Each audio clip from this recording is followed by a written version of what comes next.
ये बात सही है कि जहरीली शराब से संभावना है कि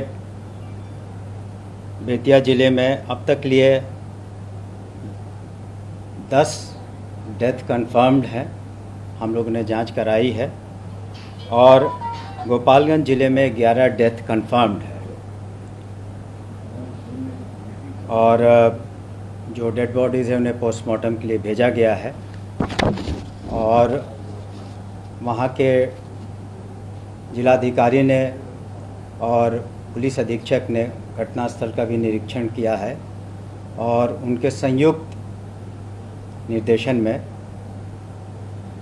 काफ़ी जगहों पर छापामारियाँ की गई हैं, गिरफ्तारियाँ भी हुई हैं, और लापरवाही के आरोप में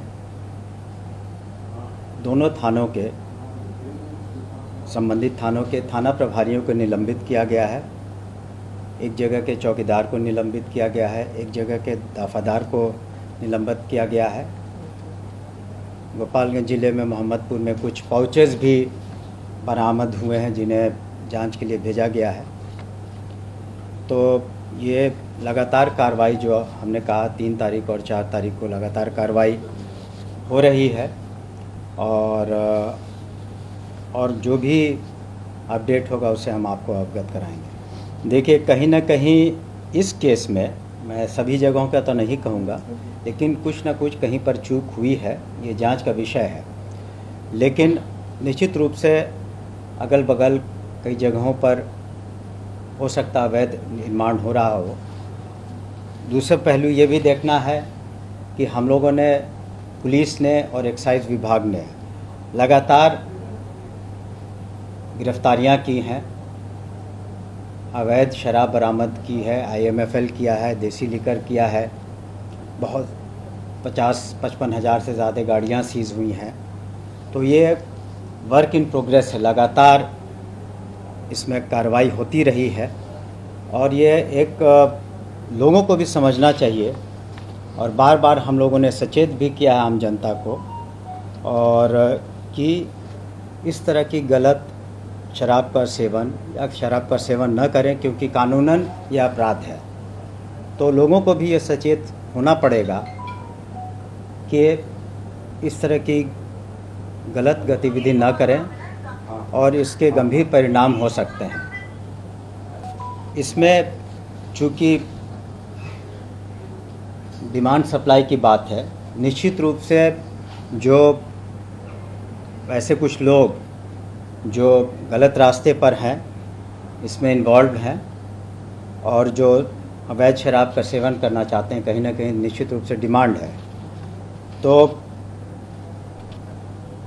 ये तो जांच का विषय है कि किस कारण से इस तरह की घटनाएं घटी, लेकिन निश्चित रूप से हम इस बात को स्वीकार करते हैं कि कहीं ना कहीं स्थानीय स्तर पर इसमें कहीं ना कहीं लापरवाही बरती गई होगी, जिसके कारण ये घटनाएं घटी हैं। और हम आपको बता दें कि पूर्व में भी गोपालगंज में घटना घटी थी बहुत पहले, खजूर बन्नी का आप सभी को स्मरण होगा। घटना बड़ी थी, लेकिन अंतोगत्वा कानून के हाथ लंबे होते हैं, और उसमें आपने देखा भी कि जीवन कारावास, फांसी इत्यादि की सज़ा हुई।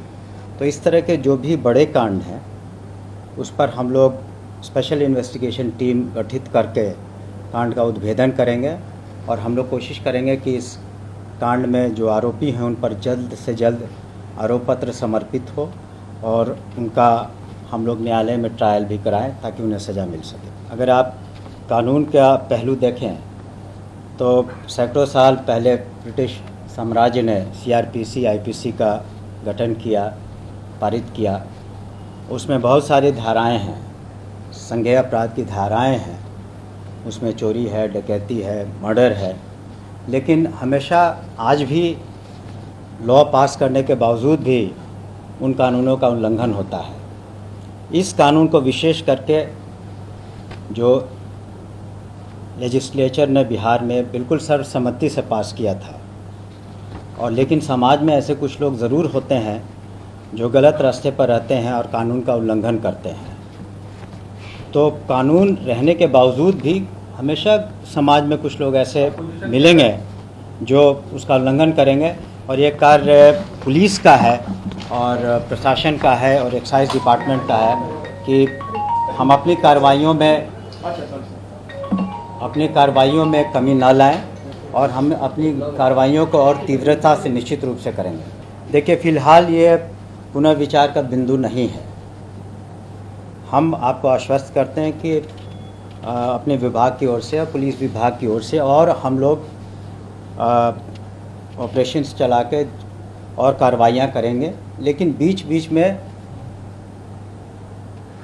गलत लोगों के द्वारा कानून का उल्लंघन किया जाता रहा है, हो सकता भविष्य में भी करें, लेकिन इसके परिणाम अच्छे नहीं होते हैं जो कानून का उल्लंघन करते हैं उनके लिए। और ख़ास करके वैसे लोग जो अवैध शराब का सेवन अगर करते हैं तो ये भी जो दोनों घटनाएं हैं उनके लिए एक सबक होनी चाहिए कि इस तरह की अवैध शराब का सेवन ना करें। हम लोगों ने बार बार इस मामले को आम पब्लिक डोमेन में भी लाया है, सभी को सचेत भी किया है, और हम लोगों ने विभिन्न माध्यमों से उसको चाहा है कि जागरूकता बढ़े, लेकिन हमारी कार्रवाइयाँ जारी रहेंगी। और फिलहाल निश्चित रूप से जो प्रोहिबिशन एक्ट है वो लागू रहेगा। नहीं, ये कहना बिल्कुल मेरे ख्याल से निराधार है। हमने कहा जो कंफर्म डेथ है, हम लोग जब कंफर्मेशन कर लेते हैं, डेड बॉडीज़ मिल जाती हैं, पोस्टमार्टम के लिए चला जाता है, बयान ले लेते हैं, तो उसके आधार पर मैं कह रहा हूँ, और बिल्कुल मैं रिस्पॉन्सिबिलिटी के साथ कह रहा हूँ कि हम लोग कुछ नहीं छुपा रहे हैं, छुपाने की कोई आवश्यकता नहीं है। जो सच्चाई है सबके सामने है, और जो भी सच्चाई है उसको हम फेस करेंगे, और जो भी कार्रवाई है वो भी हम करेंगे। अभी तक जो हमें वहाँ के स्थानीय प्रशासन से गोपालगंज और बेतिया से खबर मिली है, 11 गोपालगंज में कंफर्म डेथ हैं और 10 कंफर्म डेथ हैं बेतिया में, लेकिन हो सकता है बेतिया का 1-2 और आंकड़ा बढ़े। ये मैंने कहा संभावित, लेकिन ज़्यादा संभावित है क्योंकि अभी पोस्टमार्टम रिपोर्ट प्राप्त नहीं हुए हैं। दूसरा जो विसरा प्रिजर्व किया जाता है जांच के लिए, वो अभी उसका रिपोर्ट प्राप्त नहीं हुआ है। तो हम जैसे रिपोर्ट प्राप्त होगा हम आपको कन्फर्म। जो अब तक लिए हमारे पास आंकड़े हैं, करीब इस साल के अभी तक नवंबर तक मेरे ख्याल से 40-42 का फिगर होना चाहिए, ये उससे कुछ ऊपर होना चाहिए, लेकिन आपको पुनः हम दे देंगे, लेकिन 40 निश्चित रूप से। एक महत्वपूर्ण सवाल है सर कि लोकल स्तर पर इस तरह से घरों में शराब बनाई जाती है, तो क्या कहीं ना कहीं आपको लगता है कि जो एक्साइज डिपार्टमेंट है या पुलिस को लोकल इंटेलिजेंस बढ़ाने की जरूरत है कि सूचना मिले, या स्थानीय थानों की क्या विफलता होती है या निष्क्रियता होती है, क्या इस पर भी आप गौर करें? देखिए, जहाँ तक आज सूचना का प्रश्न है, जितनी बरामदगियाँ हुई हैं, आपको बता दूं कि अगर हम जब से प्रोहिबिशन एक्ट हुआ तो अब तक लिए हम लोगों ने 166 लाख से भी अधिक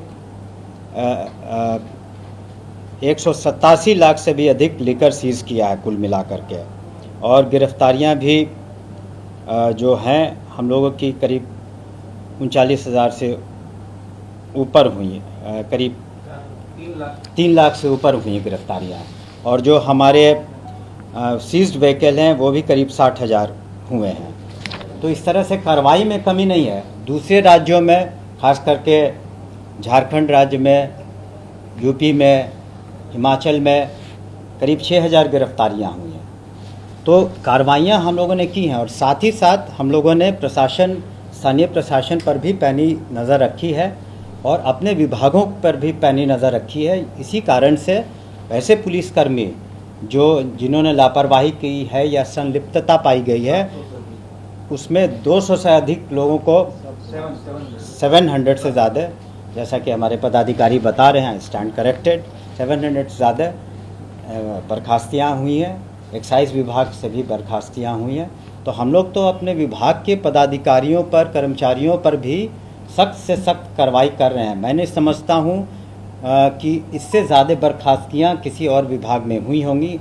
तो सख्ती तो हम लोग अपने पदाधिकारियों पर भी और कर्मचारियों पर भी बरत रहे हैं, और साथ ही साथ जहाँ तक अवैध लिकर का सवाल है, उसका सीज़र, आप जो आंकड़े हमने बताए आपको, या व्हीकल्स जो सीज़ किए, दूसरे राज्यों से गिरफ्तारियां हुई, तो एक ये मैंने शुरू में ही कहा कि ये ऑनगोइंग प्रोसेस है और हम लोग बिल्कुल मुस्तैदी के साथ और कार्रवाइयाँ करेंगे। लेकिन सवाल ये है सर, पहले मुजफ्फरपुर फिर गोपालगंज। मैंने इसका जवाब दिया ना आपको कि ये ऑनगोइंग प्रोसेस है। आप ये भी समझ लें कि बहुत सारी भौगोलिक स्थिति जो है, जितने बॉर्डर्स हमारे खुले हुए हैं, तो उसमें एक एक बॉर्डर पर अगर आप जाएं, कैमूर के बॉर्डर पर हज़ारों गाड़ियां एक साथ निकलती हैं एक दिन में, कई हज़ार ट्रक निकलते हैं। उसी तरह गोपालगंज में, उसी तरह नवादा में। तो हम लोग जो आज सूचना की बात कही गई, हम लोग कोशिश करते हैं कि आज सूचना के आधार पर और जो भी स्थानीय जो लोग गिरफ्तार होते हैं उनके स्वीकारात्मक बयान पर जो खबरें मिलती हैं उस पर हम लोग कार्रवाइयाँ करते हैं।